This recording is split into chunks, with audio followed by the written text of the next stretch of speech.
There comes a silence that feels louder than words, a space between two souls that once shared ladder, messages, and connection, but now, nothing, no texts, no calls, just the echo of what used to be. You keep glancing at your phone, wondering if they'll break the silence first. They don't, and neither do you.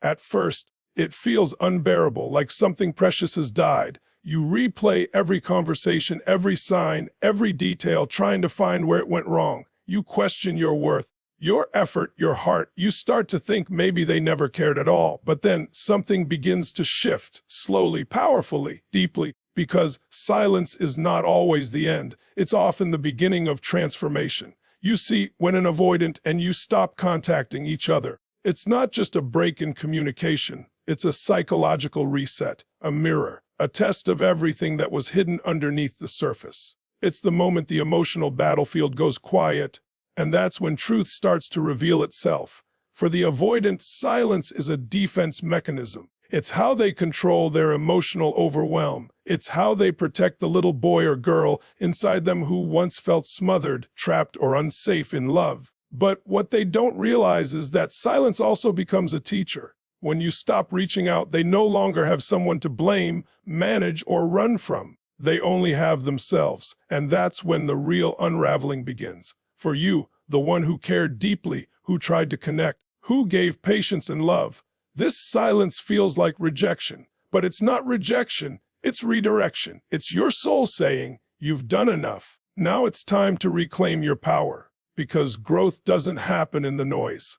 It happens in the stillness, and when both of you go silent, the game changes. You both start to feel the weight of what's been lost, not just the relationship, but the patterns, the wounds, the emotional armor that kept you apart. So today, I want to walk you through what really happens when you and an avoidant stop contacting each other, not from a place of pain, but from truth, from awareness, from power. Because that silence, it isn't punishment, it's preparation. It's the universe stripping away illusions so both of you can finally meet yourselves. Maybe for the first time ever. Let's break it down, step by step, into what happens next inside both hearts, and how this silence can become the most powerful catalyst for change you've ever experienced. At first, the avoidant feels relief. The pressure is gone. The expectation disappears. Their nervous system calms, and they tell themselves, see, this is better. They convince themselves that space is what they needed. But that relief is temporary. Because avoidance isn't peace, it's suppression. And suppression always has a cost. When you stop contacting them, the silence removes the emotional noise they used to hide behind. No messages to ignore, no calls to dodge, no reassurance to reject. And that quiet forces them into confrontation with their own emotions, something they've spent years avoiding.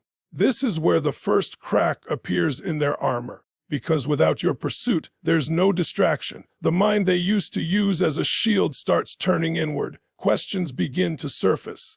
Did I push away something real? Why does this feel emptier than I expected? Why can't I stop thinking about them? See, avoidance is not about not caring. It's about fearing what caring will cost. So when you stop chasing, you remove the safe distance they depended on to feel in control. And deep down, that triggers the wound of abandonment they've been running from. They may try to suppress it, diving into work, hobbies, distractions, but that silence keeps echoing louder, reminding them of what they lost. Meanwhile, for you, the one who always reached out, the silence becomes your mirror too. At first, you feel panic, loss, confusion. But as days pass, something shifts. You begin to see how much energy you gave trying to earn love that was never yours to earn. You start realizing that the chase wasn't love. It was survival. And when you stop feeding that pattern, your nervous system begins to heal. This is the moment when your power starts returning. You no longer depend on their response to validate your worth. You begin to feel grounded in your own energy again. You start to notice that peace can exist even without their presence. That's not detachment. That's awakening. And ironically, it's that calm energy, your lack of pursuit, that begins to draw them back energetically. Because avoidants are not immune to connection, they're terrified of it. When the chase ends, they begin to feel safe enough to actually miss you. So the first thing that happens when contact stops is the silence becomes the teacher. For them, it exposes the cracks in their armor. For you, it reclaims the power you once gave away. When an avoidant and you stop contacting each other, the silence doesn't just stay outside, it seeps into their inner world. At first, they think they've escaped. They distract themselves with work, hobbies, or meaningless interactions. They might even tell themselves that they're finally free. But freedom without peace is just another form of running. And soon, that quiet starts to echo inside their mind like a haunting rhythm they can't mute. Avoidants have trained themselves to suppress emotion, to detach before they can be hurt. But detachment isn't immunity, it's a coping mechanism. It's emotional anesthesia, and when the person who once provided emotional warmth suddenly goes quiet, that anesthesia begins to wear off, slowly, painfully, inevitably. They start remembering the small things, your voice, your laugh, the safety of your presence. But more than that, they start remembering how you saw them, because you didn't just love their surface, you saw beneath the walls. You touched something inside them they've been hiding from their whole life, the scared inner child who learned long ago that love equals danger, that closeness equals suffocation. Now, in your absence, that child wakes up, and for the first time in a long time, they can't hide behind your pursuit. They have no one to blame, no one to deflect from, no emotional enemy to justify their retreat. All that's left is their own reflection, and it's one they've avoided for years.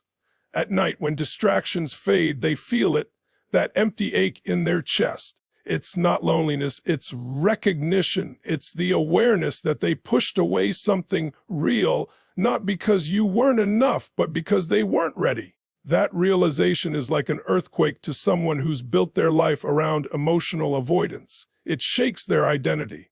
It exposes the illusion of control they've lived under. And here's where it gets powerful. The very silence they used as a shield becomes the catalyst for awakening. The absence of contact creates emotional contrast. For the first time, they start to feel the consequences of their distance, the void left behind by a connection they once took for granted. They begin to notice that no one else feels quite like you, that surface-level connections don't touch the same depth, that the peace they thought they'd feel in separation is replaced by a quiet unrest, the kind that whispers, "You lost something that mattered." Meanwhile, on your side, something equally transformative is happening. The same silence that shakes them begins to rebuild you. You start to realize that your pain was never proof of their worth. It was proof of your heart. You feel yourself shifting from overthinking to observing, from chasing to reflecting, from waiting to healing, because silence doesn't just show you who they are, it shows you who you've become. And somewhere in that space, you begin to reclaim the parts of yourself that you dimmed trying to reach them. You rediscover your voice, your peace, your power. And as you rise, something incredible happens. They feel it. They can't explain it, but energetically, emotionally, they sense your shift. They feel the absence of your energy like a missing heartbeat. And for someone who's spent their life running from emotion, that sensation terrifies them, because suddenly they realize your presence wasn't pressure. It was connection. This is where the internal storm begins for them, a tug-of-war between fear and longing. They want to reach out, but pride and defense mechanisms hold them back. They rehearse messages in their mind over and over, then delete them. They look at your social media but don't engage. They think about you when they wake up, when they work, when they try to sleep. You've become the ghost in their silence, not because you haunt them, but because you touch something real inside them that they can't unfeel. So when you both stop contacting each other, it's not the end of emotion, it's the beginning of awareness. For the avoidant, that awareness burns. For you, it liberates. Because in that silence, you both meet the truth, one learning what they lost, the other remembering what they deserve. When contact stops between you and an avoidant, the first thing that starts to shift isn't the mind, it's the energy. In the beginning, the avoidant feels in control. The silence feels like their victory, their boundary. They tell themselves, "I finally have space. I finally got away from the pressure." But underneath that illusion of control, something subtle and powerful begins to change. The emotional energy that once flowed one way, from you toward them, starts to reverse. Because for so long, you were the one holding the emotional tension. You were the one wondering, worrying, chasing, waiting. Every unanswered message, every confusing withdrawal, every maybe later. It all kept you hooked, feeding an invisible power dynamic where they stayed in control by staying distant. But when the communication stops, that energy source collapses. You stop feeding the dynamic, and like a balloon losing air, the tension begins to deflate. For the first time, you're no longer the one trying to fix, prove, or pursue. You begin to step into your own energy field, not out of strategy, but out of necessity. You finally surrender to the silence, not as a loss, but as a boundary. And that act, that moment of emotional release, changes everything. Because the truth is, energetic dynamics are real. Relationships are not built just on words, but on vibration, on who's giving and who's receiving, on who's chasing and who's avoiding. When you withdraw your energy, it's like unplugging a cord that once kept them comfortably in control. Suddenly, they can't feel that familiar validation. The emotional signal that reassured them of your availability disappears. And here's what happens next. The avoidant starts to feel your absence in ways they can't logically explain. They might not even want to admit it, but the silence that once felt like safety now feels like emptiness. Because even though they crave distance, they also relied on your presence to feel subconsciously wanted. You were their emotional anchor, the one who made them feel seen even when they couldn't reciprocate it properly. Now, with you gone, they feel the vacuum. This shift is what creates the beginning of magnetic reversal. The energy starts to flow the other way. You begin to feel lighter, freer, more grounded. You're no longer anxiously checking your phone or replaying old conversations. You start focusing inward, healing, growing, rediscovering yourself. And the avoidant, who once felt composed and detached, starts to feel an unfamiliar sense of loss. They begin to notice that your silence has a power theirs never did, because yours comes from strength, not fear. You see, there's a massive difference between emotional withdrawal out of fear and emotional detachment out of self-respect. When you stop contacting them, you're not punishing, you're protecting. You're saying, I won't abandon myself to keep you comfortable. And that decision begins to rebuild your energetic self-worth. Meanwhile, the avoidant feels the tension of that new balance. Their subconscious starts questioning, wait, why aren't they reaching out? Why does this feel different? Are they moving on? These thoughts begin to create cognitive dissonance, the emotional discomfort that happens when their old pattern no longer works. They try to convince themselves they don't care, but the body knows. The nervous system remembers. The absence of your energy feels like withdrawal from a drug they didn't realize they were addicted to. And that's when they begin to feel the pull. Sometimes it shows up subtly. A dream about you, a sudden urge to check your social media, a random wave of nostalgia. Other times it's stronger. They might text, call, or find an excuse to reappear. But whether they act on it or not, the truth is clear: the energy has shifted. And that's what silence really does. It resets the power dynamic. It returns your energy back to you. It forces the avoidant to face their own emptiness. It balances what was once unbalanced, because love cannot thrive where energy is one-sided. Connection cannot survive if one person is always running and the other is always reaching. When both stop, when silence takes over, balance finally begins. You rise back into your power, and they begin to feel what true loss actually means. That's not revenge. That's restoration. That's the silent justice of energy, returning to its rightful owner. There's a moment. It doesn't happen right away, when the avoidant suddenly realizes something's missing. It's not just the texts, the calls, or your voice. It's the energy, the steady presence that once reassured them, the calm persistence that said, I'm here, even when you're not ready. They didn't value it when they had it, because to them, consistency often feels like pressure. But now that it's gone, they start to feel the difference between peace and emptiness. In the early days of no contact, they convince themselves they're fine. They lean on distractions, convincing themselves they never needed you anyway. But human connection isn't logical. It's chemical. You became part of their nervous system. Your voice, your words, your warmth, it all became part of the rhythm that their body got used to. When that rhythm stops, the body reacts before the mind does. They feel restless, uneasy, irritable. They don't know why. Then, one day, maybe in the middle of something ordinary, they feel it, that hollow space where your energy used to be. The silence that once felt peaceful now feels lonely. And that's when the truth starts to sink in. They didn't escape pressure, they lost connection. You see, for an avoidant, closeness often feels dangerous. It reminds them of the loss of control they felt in their past, the times they were emotionally smothered or misunderstood. So distance becomes their armor. But what they never realize is that love doesn't chase forever. Love has limits. And when you stop reaching out, the armor that once protected them turns into isolation. They start missing the way you understood them without judgment, the way you stayed calm during their storms, the way you gave space but still cared. You see, when someone avoids connection, they don't stop needing it, they just deny it. But denial doesn't erase the truth, it just delays it. And now, in the quiet, the truth grows louder. They'll start to replay old conversations in their mind. The things you said, the moments they dismissed. They may remember your last message and wonder why they didn't respond differently. That's the irony of emotional distance. It often breeds reflection, not freedom. Meanwhile, on your side, the absence becomes clarity. You stop craving the crumbs because you finally understand your worth isn't dependent on how someone else receives your love. You realize that silence isn't rejection, it's redirection back to yourself. And that realization begins to shift everything. You start sleeping better.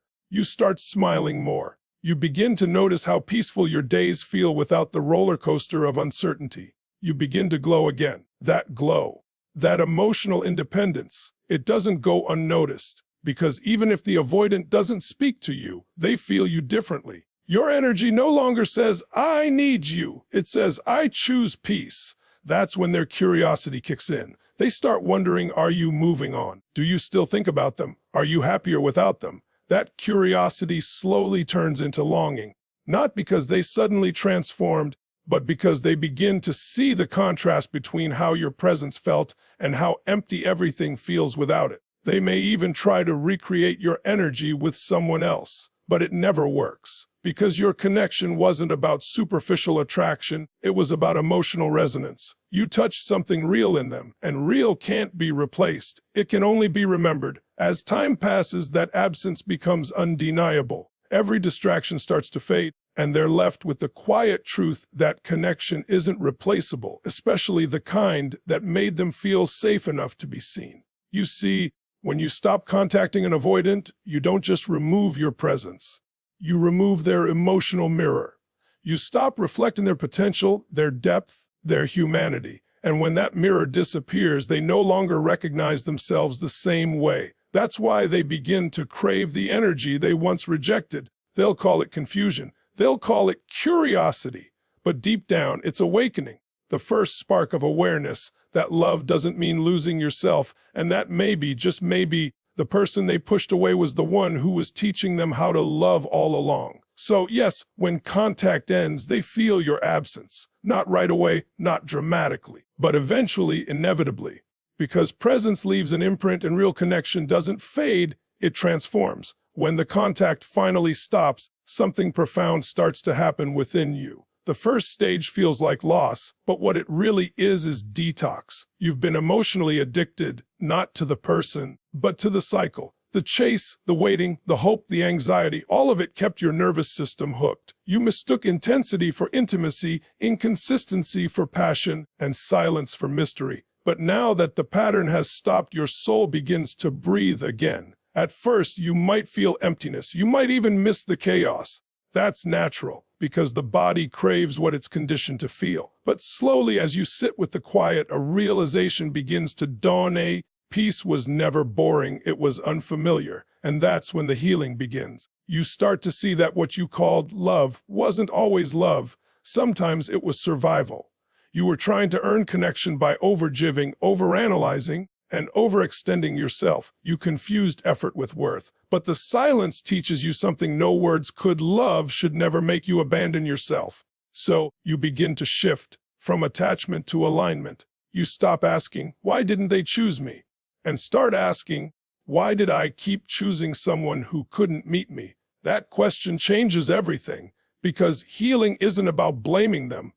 It's about understanding you. You begin to realize that your longing for the avoidant wasn't just about them. It was about the part of you that thought you had to chase love to deserve it. And that awareness is freedom. You start noticing your own patterns, the way you used to check your phone anxiously, the way your mood depended on their response, the way you tolerated silence because you were afraid of loss. But now you see it for what it was: your nervous system trying to heal old wounds through familiar pain. You weren't weak, you were wounded. And now you're waking up. That awakening is powerful because it shifts your vibration. You start focusing on your peace, your goals, your self-respect. You stop pouring energy into trying to make someone choose you and start pouring it into becoming someone you're proud of. You move from reaction to creation, from needing closure to becoming the closure. And something magical happens when you reach this point. You no longer crave validation from them. Their silence no longer defines your worth. You start to feel whole again, not because they came back, but because you finally came back to yourself. That's alignment. Alignment is when your energy no longer chases, it attracts. It's when you no longer seek someone to fill your void, because you've learned how to fill it yourself. It's when you stop trying to control outcomes and instead trust that whatever is meant for you cannot be taken from you. In this phase, your confidence starts to rise in a calm, quiet way. You begin to enjoy your own company. You start showing up differently, not just in relationships, but in life. People notice. Your energy changes. You're no longer broadcasting lack, you're radiating self-worth. And the universe responds to that vibration. Ironically, this is often the stage where the avoidant starts to feel the strongest pull toward you, because energy recognizes energy. When you stop being needy, your energy feels grounded, and grounded energy feels safe. The very thing that once scared them, your emotional availability, now feels magnetic, because you no longer need them to complete you. You've become whole. That's why silence is such a sacred teacher. It strips away illusions, attachments, and fears until only truth remains. You realize you were never losing them. You were rediscovering yourself. You were being guided back to your center, back to your strength, back to the version of you that doesn't chase love but attracts it naturally. This is what transformation looks like, not a sudden enlightenment, but a gradual reclaiming of your energy. You stop obsessing about what are they thinking and start asking, what am I creating? You stop replaying memories and start rewriting your story. And when that shift happens, when you rise into alignment, life begins to move differently around you. Opportunities appear. Peace replaces anxiety. Self-respect replaces desperation. You look back one day and realize that the silence that once broke you became the silence that rebuilt you. Because the truth is, losing contact didn't destroy you. It revealed who you really are when the noise stops and the healing begins. There's a strange irony about avoidance. It always starts as control but ends in chaos. When they first pull away, the avoidant convinces themselves that they're protecting their peace. They believe distance equals safety. They believe silence equals freedom. But as the days stretch into weeks and the weeks into months, that illusion begins to crumble, because control might silence communication, but it can't silence emotion. They thought stepping away would bring relief. Instead, it brings reflection. They start noticing the space you once filled, the messages they no longer receive, the comfort that used to be waiting for them when life got hard. They see your name somewhere or stumble upon a memory, and suddenly that shield they built around their heart starts to tremble. At first, they fight it. They rationalize. It wasn't right. It wasn't the time. They were too much. They repeat these mental defenses over and over, but the more they do, the less convincing they sound. Because the truth is, they don't feel lighter. They feel emptier. And that emptiness exposes the truth they've buried under layers of logic. They didn't escape pressure. They ran from connection. Avoidants are